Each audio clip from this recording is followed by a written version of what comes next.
चिड़िया, हमें जानकारी मिली है तुम कबूतर और बुलबुल की ईद की खुशियों में शामिल होने जा रही हो। बेहतर यही है कि तुम उन पक्षियों से दूर ही रहो। क्यों जी उल्लू, मैं क्यों ना मिलूं उनकी खुशियों में। उनका धर्म और हमारा और। हम इस जंगल में एक साथ कई बरसों से रहते आ रहे हैं। कभी ऐसा नहीं हुआ कि कबूतर और बुलबुल हमारी किसी खुशी में शामिल ना हुई हो, हमारे किसी भी त्योहार पर हमारे घर ना आई हो। और कल अगर कबूतर और बुलबुल अपनी मीठी ईद मना रहे हैं तो हम क्यों ना जाएं? तुम ऐसे समझने वाली नहीं हो, हम बताते हैं तुम्हें। वो उस मासूम चिड़िया को मारने ही वाले थे कि वहाँ गोरी कव्वी आ जाती है। ओए उल्लुओ, ये क्या बदमाशी कर रहे हो? क्यों मार रहे हो तुम चिड़िया को?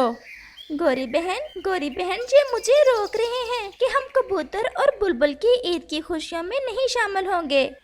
मैं देखती हूँ तुम्हें, तुम कैसे हमें रोक सकते हो। हमारे पूर्वज एक दूसरे की खुशियाँ मिलकर मनाते आए हैं और हम उनकी इस परंपरा को आगे लेकर चलेंगे। भागो तुम यहाँ से, ऐसा ना हो कि गोरी को गुस्सा आ जाए और मैं तुम्हारे पंख ही तोड़ दूँ। गोरी कव्वी का पूरे जंगल को पता था, इसलिए वो उल्लू डरते हुए भाग जाते हैं। ऐसे कुछ पक्षी नहीं चाहते कि हम सब पक्षी अपने अपने धर्म में रहते हुए आपस में मिलजुल कर एक दूसरे की खुशियाँ बांटें।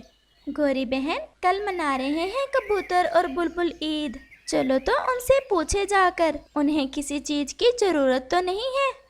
कबूतर भैया, मेरी ये बेटी तो कल से चूड़ियाँ मांग रही है और मेरे पास इसे लेकर देने को कुछ भी नहीं है। मैं दूसरे जंगल के बाजार में जा रहा हूँ, मुझे भी अपनी बेटी के लिए चूड़ियाँ लेकर आना है और मेहंदी भी। मैं आता हुआ आपकी बेटी के लिए भी सब कुछ ले आऊँगा। फिर हम मीठा बनाएंगे, चिड़िया, तोते और कौवे को भी बुला लेंगे, फिर सब मिलकर खाएंगे। वो ऐसे बातें कर रहे थे कि वहाँ चिड़िया और गोरी कव्वी भी आ जाते हैं। आए आए चिड़िया और कौवे, हम आपकी ही बात कर रहे थे। कल हमारी ईद है, हम मीठा बनाएंगे और आपने जरूर आना है। हम सब मिलकर खाएंगे और फिर नदी पर जाकर मिलकर खेलेंगे। हमें तो पहले से ही पता है कि कल आपकी ईद है। हम इसलिए आए हैं कि आपको किसी चीज की जरूरत तो नहीं है। अगर किसी चीज की जरूरत है तो शर्माना नहीं, बता देना। आपकी गोरी बहन अभी जिंदा है। आपका बहुत बहुत धन्यवाद हमारे अच्छे दोस्तों। मैं अभी दूसरे जंगल जा ही रहा हूँ ईद की चीजें लेने, बस आप कल जल्दी ही आ जाना। तो फिर हम चलते हैं, मुझे तो बहुत प्यास लगी है, हमें नदी पर पानी पीने जाना है। फिर गोरी और चिड़िया वहाँ से चले जाते हैं और कबूतर भी अपनी बेटी और बुलबुल की बेटी के लिए ईद की चीजें लेने दूसरे जंगल के बाजार चल देता है।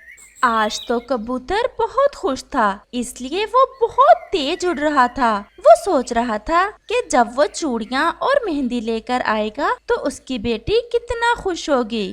वो अभी पहाड़ों वाले जंगल में पहुंचा ही था कि उसे वही उल्लू रोक लेते हैं। आपने मेरा रास्ता क्यों रोक लिया? आप मुझे जाने दें। इस थैली में क्या है? कल हमारी ईद है और मैं अपनी बेटी और बुलबुल की बेटी के लिए ईद की चूड़ियाँ और मेहंदी लेने जा रहा हूँ। आप मुझे जाने दें। सीधे से ये थैली हमें दे दो, अगर ना दी तो मार मार कर छीन लेंगे। मैं अपने बच्चों की ईद, अपने बच्चों की खुशियाँ तुम्हें नहीं दूंगा। फिर क्या था कि वो उल्लू तो कबूतर को मारते हैं। वो मार मार कर कबूतर का पंख ही तोड़ देते हैं। फिर वो थैली छीनकर भाग जाते हैं। कबूतर की सारी खुशियाँ वो छीनकर ले गए थे। वो रो रहा था। अब मैं घर कैसे जाऊंगा? बुलबुल से क्या कहूँगा? जब हमारे बच्चे ईद की चीजें मांगेंगे तो मैं क्या मुंह दिखाऊंगा अपने बच्चों को? फिर वो रोता हुआ वापस घर लौट जाता है। ये क्या हो गया कबूतर भाई, आपका ये हाल किसने किया? मेरे पापा जी को किसने मारा है? मेरे पापा ने तो कभी किसी को नहीं मारा। नहीं लेनी मुझे ईद की चूड़ियाँ और ना ही मेहंदी। मैंने क्यों भेजा अपने पापा को ये सब लेने? आप सब चुप कर जाओ, कुछ नहीं हुआ, मैं बच गया हूँ। हम पुरानी चीजों से कल ईद मना लेंगे। वो उल्लू हमारी नई चीजों के पैसे तो छीन कर ले गए, परंतु वो हमारी खुशियाँ तो नहीं छीन सकते। मुझे माफ कर दो मेरे बच्चों, मैं आपको वो सब नहीं दे सका। चिड़िया और गोरी कव्वी अपने घर के बाहर बैठी हुई थीं कि वहाँ तोता आ जाता है। गोरी गोरी, बहुत बुरा हुआ, बहुत बुरा हुआ। तोते मियाँ, एक तो तुम हर समय घबराए ही रहते हो, बताओ तो हुआ क्या है? तोते थोड़ा शांत हो जाएं, क्या हुआ है? उन उल्लुओं ने कबूतर को बहुत मारा। कबूतर अपने बच्चों के लिए ईद की चीजें लेने जा रहा था कि उल्लुओं ने उसे लूट लिया, सब छीन कर ले गए और मारा भी बहुत। चिड़िया, ये तो बहुत बुरा हुआ। कल तो ईद मनाने जा रहे थे कबूतर और बुलबुल, अब उनके बच्चे कैसे ईद मनाएंगे? कबूतर और बुलबुल के बच्चे ईद मनाएंगे, और वो भी नई चीजों के साथ। चलो दोस्तों, हम जाते हैं दूसरे जंगल और कबूतर और बुलबुल की बेटी के लिए चूड़ियाँ लाते हैं और मेहंदी भी, और बाकी सब चीजें। मुझे पता था कि आप जरूर कुछ ना कुछ करोगे। फिर ऐसे चिड़िया, गोरी कव्वी और तोता दूसरे जंगल निकलते हैं। रात भी हो गई थी, परंतु वो सब उड़ते हैं। उन्हें अपने दोस्तों को खुश देखना था। वो दूसरे जंगल के बाजार से चूड़ियाँ लेते हैं, मेहंदी लेते हैं और नए कपड़े और ढेर सारी और चीजें। दूसरे रोज बुलबुल और कबूतर अपने अपने बच्चों के साथ बैठे हुए थे। वो उल्लू भी कभी खुश नहीं रह सकते जिन्होंने हमारे बच्चों की खुशियाँ छीन ली। मम्मा, हम बाहर नहीं जाएंगे, हम घर में ही ईद गुजारेंगे, हम घर में ही खेलेंगे। अगर हमारे पास नई चीजें नहीं तो फिर क्या हुआ? वो ऐसे बैठे हुए थे कि वहाँ तोता, चिड़िया और गोरी कव्वी ढेर सारा सामान लेकर पहुँच जाते हैं। ये रही मेरे दोस्तों की ईद। इसमें छोटी बुलबुल की चूड़ियाँ भी हैं और मेहंदी भी, सबके नए कपड़े और नए जूते भी। कबूतर और बुलबुल की आंखों में आंसू थे, परंतु वो आंसू तो खुशी के थे। वो सब बहुत खुश थे कि कैसे उनके दोस्तों ने ईद मनाने के लिए नई चीजें ला कर दी। फिर वो सब खुशी खुशी ईद मनाते हैं। रानो चिड़िया, अब काफी समय बीत गया है, हमने कभी कोई जश्न नहीं मनाया। पहले तो हम सब पक्षी पूनम रात में इकट्ठे हो जाते थे। हाँ तोते भैया, आपने बिल्कुल ठीक कहा है। अब सब मसरूफी इतना ज्यादा हो गए हैं, लेकिन हम सब पक्षियों से बात करेंगे कि महीने में एक दिन तो ऐसा होना चाहिए ना कि हम सब इकट्ठे हो सकें और एक दूसरे के साथ अपने अपने मन की बातें कर सकें। पूनम रात भी आने ही वाली है, हम इसी रात को जश्न मनाएंगे। मैं सब पक्षियों को इकट्ठा करता हूँ ताकि हम अपना प्रोग्राम बना सकें। और तोता वहाँ से चला जाता है। उस जंगल में बहुत शांति थी। सब पक्षी ही बहुत प्यार से रहते थे, लेकिन अब तो सबकी जिंदगियां कुछ ज्यादा ही मसरूफ हो गई थीं। असल में बारिश को हुए काफी दिन बीत गए थे और पक्षियों को दाने और पानी के लिए दूर दूर जाना पड़ता था, इसलिए पक्षी एक दूसरे से मिलते भी जरा कम ही थे। तोता सब पक्षियों को जमा कर लेता है। आज आप सबको इसलिए इकट्ठा किया है कि हमारी जिंदगियां इतनी मसरूफ हो गई हैं कि एक दूसरे से बातें किए हुए भी इतने दिन बीत गए हैं। मैंने और रानो चिड़िया ने सलाह की है कि इस पूनम रात को हम सब इकट्ठे होते हैं और एक फंक्शन रखते हैं। मैं तो खुद हर समय बोर होता रहता हूँ। मैं आप सबसे एक बात कहना चाहता हूँ, अगर बुरा ना मानो तो। अगर बुरा मानने वाली बात है तो तुम ना ही कहो। एक तो यार तोते, तुम तो हर समय मेरे खिलाफ ही रहते हो। अच्छा, अब कहो भी कि पहेलियां ही बुझाते रहोगे। वो ना बात ये है, एक कव्वी है साथ वाले जंगल में, वो मुझे बहुत अच्छी लगती है। चमकीलो है नाम उसका। कव्वे भैया, अगर गोरी को पता चल गया ना तो तुम्हें छोड़ेगी नहीं वो। तो फिर मैं क्या करूं? गोरी तो हर समय नाराज होकर अपने मैके गई रहती है। अब मैं ये सब ज्यादा अरसा नहीं बर्दाश्त कर सकता। मैं चमकीलो से शादी करके ही रहूंगा और आप सबको मेरा साथ देना होगा। अच्छा, तो तुम्हारा मतलब है कि तुम्हारे साथ हम अपनी जान से भी हाथ धो लें। रानो चिड़िया, गोरी के मैके वालों के चीलों के परिवार से बहुत संबंध है, हम इस कालू की बातों में बिल्कुल नहीं आएंगे। अच्छा, अगर तुम मेरा साथ नहीं दोगे तो मैं भी कभी तुम्हारे काम नहीं आऊंगा। पहले तो जैसे हमारे सारे काम तुम ही करते हो।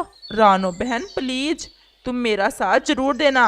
अब तुम ही बताओ, गोरी कौन सा अच्छी है? मुझे हर बुरे काम पर वही लगाती है। जब मैं उसकी बात नहीं मानता तो नाराज होकर चली जाती है। चमकीलो बहुत अच्छी कवि है, वो मुझे भी बदल देगी। और अगर गौरी ने हमें कुछ कहा तो?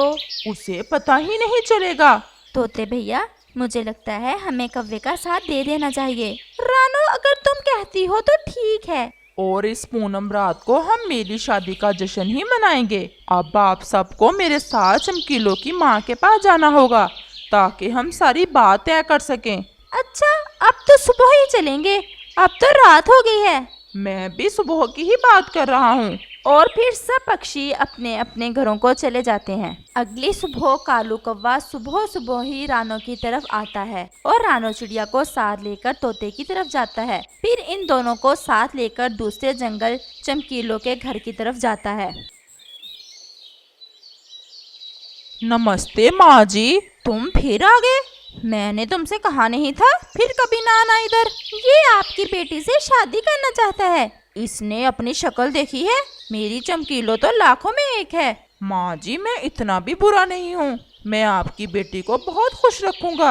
आंटी, कालू कौवा बहुत अच्छा है, आप मान जाएं प्लीज। इस बात की गारंटी कौन देगा? जितना अच्छा ये अब बन रहा है बाद में भी ऐसा ही रहेगा। हम गारंटी तो नहीं दे सकते, वो मेरा मतलब है गारंटी तो खुद अपनी नहीं दे सकता कोई, किसी की क्या देगा। अच्छा, फिर मेरी एक शर्त है। मैं पहले तुम्हारे जंगल में आकर इसके चाल चलन देखूंगी, फिर अपनी बेटी की शादी इससे करूंगी। मेरा मतलब है कि मैं आकर कालू के घोंसले में कुछ दिन गुजारूंगी, फिर ही कोई फैसला करूंगी। जी आंटी, हमें स्वीकार है आपकी शर्त। और फिर वो तीनों वहाँ से वापस आ जाते। तोते यार, तुमने तो मुझसे दुश्मनी ले ही ली। तो फिर क्या करते? अगर उसकी बात ना मानते तो उसने तुम्हें रिश्ता देने के लिए कभी भी नहीं मानना था। अब मैं क्या करूँगा? मुझसे तो अपना भोजन पूरा नहीं होता, उसका कैसे करूँगा? कव्वे भैया, कुछ पाने के लिए कुछ खोना पड़ता है। वैसे भी पूनम रात आने ही वाली है, आपको चमकीलों की माँ को जल्दी राजी करना होगा ताकि हम अपना जश्न मना सके। और ये तुम उसकी ज्यादा से ज्यादा सेवा करके ही कर सकते हो। और फिर तोता और रानो चिड़िया अपने अपने घर चले जाते हैं। अगले दिन सुबह सुबह ही चमकीलों की माँ आ जाती है। वो क्या आती है, अपने साथ बारिश ही लेकर आ जाती है। कौवा बेचारा जो आज रात सोया तक नहीं था, सारी रात घोंसले को मरम्मत करता रहा था कि चमकीलों की माँ आकर घोंसले को देखकर खुश हो जाएगी। इतनी तेज बारिश देखकर घबरा जाता है। ये बारिश भी आज ही आनी थी, लगता है बड़ी परीक्षा आ गई है। कौवा ऐसा दिल में सोचता है। क्या हुआ कालू, क्या सोच रहे हो? कुछ नहीं आंटी, आपके लिए क्या लेकर आऊं खाने के लिए? भाई, मेरा तो आज सरसों के बीज खाने को दिल कर रहा है। अच्छा, मैं आपके लिए अभी लेकर आता हूँ। और कौवा तेज बारिश में ही चला जाता है। कालू कौवा कबूतर के पास जाता है। अरे यार, मेरी मदद कर दो, मेरी होने वाली सास आई हुई है और उसका मन सरसों के बीज खाने को कर रहा है। तुम मुझे थोड़े से सरसों के बीज दे दो। अगर वो मुझसे राजी ना हुई तो चमकीलों की शादी मुझसे नहीं करेगी। और कबूतर को भी कालू पर तरस आ जाता है। कबूतर थोड़े से सरसों के बीज उसे दे देता है। कौवा जल्दी जल्दी उन्हें लेकर घर वापस आ जाता है। ये तुमने इतनी देर क्यों लगा दी? वो सासू माँ, मैं आ ही रहा था कि मैंने देखा कि बुलबुल का घोंसला टूटा हुआ था, तो मैंने सोचा इस मुश्किल समय में मुझे उसकी मदद करनी चाहिए। उसके छोटे छोटे बच्चे बारिश में भीग रहे थे। अच्छा चलो, ये तो तुमने नेकी की है। और चमकीलों की माँ सारे बीज खा लेती है। अब मुझे नींद आ रही है, वो थकावट बहुत हो गई है ना, इतना सफर जो करके आई हूँ। ऐसे कहते ही वो सो जाती है। और कौवा बेचारा बाहर पेड़ की टहनी पर बैठा भीगता रहता है। बारिश भी अब जोरों पर थी। कितना मजा आता था। बारिश के मौसम में बाकी पक्षियों से मांगकर अपनी पेट पूजा करता था और सारा दिन सोता रहता था। लेकिन आज इस बुढ़िया ने सारा मजा ही खराब कर दिया। लेकिन मुझे ये बर्दाश्त करना होगा चमकीलों के लिए। शाम हो चुकी थी, बारिश भी अब रुक चुकी थी। ये बुढ़िया तो ऐसे सो रही है जैसे कभी जिंदगी में सोई ना हो। कौवा ऐसा सोच ही रहा था कि चमकीलों की माँ उठ जाती है। सासू माँ, कैसी नींद आई आपको? वो असल में नई जगह थी ना, इसलिए आंख बार बार खुलती रही। अच्छा, मुझे भूख बहुत लग रही है, कुछ लाए हो मेरे लिए? जी जी आंटी, ये अमरूद लाया था आपके लिए, ये ले खा ले। मुझे तो ऐसा लग रहा है जैसे मेरी अपनी माँ आ गई हो मेरे घर में।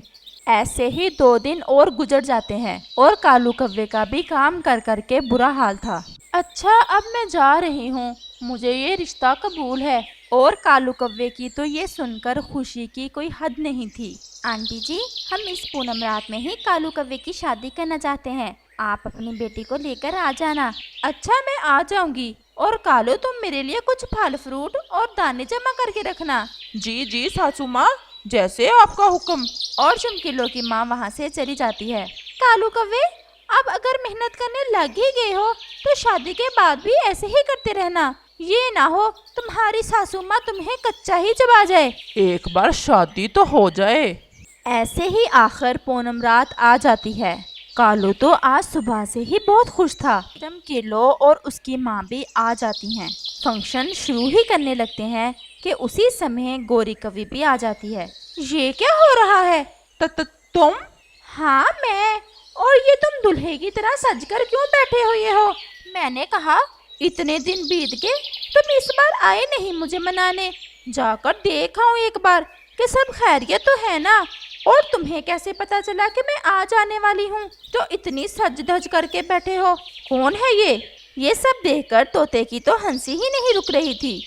मैं पत्नी हूँ इसकी। क्या कालू, ये क्या कह रही है? तुमने हमें धोखा दिया है। तुम मेरी मासूम बेटी को मनसाने लगे थे। ये कहकर चमकीलो की माँ कालू कव्वे के 2-3 चोंचे मारती है और अपनी बेटी को साथ लेकर वहाँ से चली जाती है। गौरी की समझ में भी सारी बात आ चुकी थी। उसके बाद कालू कव्वा आगे आगे और गौरी कवि उसके पीछे पीछे। गौरी, मुझे माफ कर दो। लेकिन गौरी की आंखों में तो खून उतरा हुआ था और बाकी सब पक्षियों का हंस हंस कर बुरा हाल था।